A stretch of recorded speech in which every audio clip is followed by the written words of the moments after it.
નમસ્તે, હું જેની ઠુમર.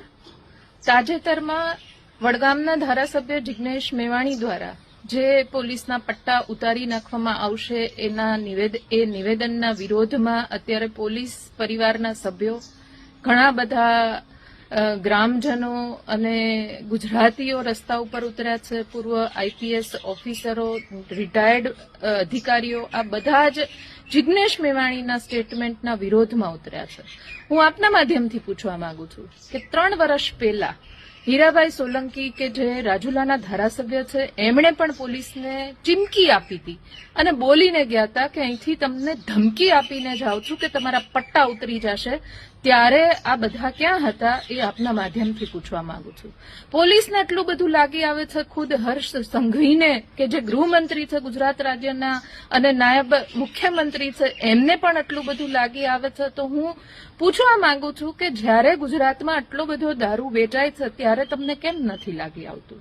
આટલા બધા પોલીસવાળા છે, એમને કેમ લાગી નથી આવતું કે અમે લોકો દારૂબંધીના નામે આટલો બધો ગુજરાતની જનતા સાથે તોડ કરીએ છીએ, ત્યારે તમને કેમ નથી લાગી આવતું? એ આપના માધ્યમથી પૂછું છું. તમે જે વિરોધ કરાવો છો, જ્યારે આમ આદમી પાર્ટી હોય, કોંગ્રેસ પાર્ટી હોય, વિપક્ષના નેતાઓ હોય, એ સવાલ પૂછે ત્યારે તમામ લોકોને કે જે ભારતીય જનતા પાર્ટી સાથે જોડાયેલા છે, જે સરકારી તંત્ર સાથે જોડાયેલા છે, ત્યારે તમને લાગી આવે છે.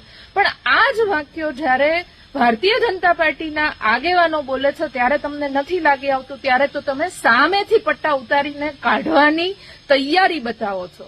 આ તમારી નપુસંકતા સાબિત કરી આપે છે કે તમને સાચું સાંભળવું પોસાતું નથી. તમારા પટ્ટા ઉતારી નાખવાની ધમકી આપી શેના આધારે આપી?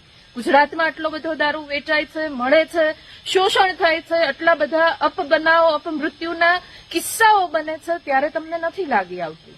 તો તમારી જે આ લાગણીઓ અને સંવેદનશીલતાઓ તમે બતાવો છો, તો એ જ સંવેદનશીલતાઓ તમે જેટલા ક્રાઇમ થાય છે, પાછળના વર્ષોમાં આજ દિવસ સુધીના જેટલા ક્રાઇમ થયા, તાજેતરમાં પાયલ ગોટીના પ્રકરણમાં જ હું અમરેલીથી પાયલ ગોટી જે પ્રકરણ થયું ત્યારે જે પોલીસવાળાની સામે આટલા બધા આક્ષેપો થયા, આટલા બધા હાઈકોર્ટે નોટિસો આપી, છતાં પણ તમને એવું ન થયું કે અમે પટ્ટા ઉતારાવી નાખીએ. અને ઉપરથી અત્યારે જ્યારે સાચું બોલવાની કોઈ હિંમત કરે છે ધારાસભ્ય, જ્યારે સરકારનો કાન સાંભળવાની હિંમત કરે છે, ત્યારે તમને બધાને લાગી આવે છે આ ગુજરાતના રાજકારણમાં અને ઇતિહાસમાં દુઃખદ ઘટના કહી શકાય. એટલે પટ્ટા ઉતારી નાખવાની વાતનું આટલું મોટું રાજકારણ કરો છો, એના બદલે જે તમારી શૌર્યતા બતાવી હોય એ ગુજરાતમાં જે દારૂ વેચાય છે, ડ્રગ્સ વેચાય છે, એના લીધે આજની યુવા પેઢી ભટકી રહી છે, દિશાવિહીન થતી જાય છે,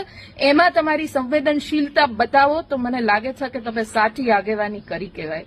બાકી આવી બધી વાતમાં તમે વિરોધ કરાવીને એક ધારાસભ્યને, એક આગેવાનને, એક ગુજરાતના યુવાનને બોલતો બંધ કરીને બીજા બધાને જે સંદેશો પાઠવવા માંગો છો, એ સંદેશો પાઠવવાના બદલે તમારી શૌર્યતા, આ બધી જ વાતો જેટલા ક્રાઇમ થાય છે અને પકડીને ક્રાઇમ કરનારા લોકોને પકડીને હપ્તાઓ બંધ કરીને પોલીસવાળાઓ રક્ષકની બદલે જ્યારે કોઈ એક યુવાનને હેલ્મેટ નથી પહેર્યું ને રોકે છે, ત્યારે એ રક્ષક નહીં પણ ભક્ષકના સ્વરૂપે એ યુવાન જોતો થયો છે આજની પેઢીનો.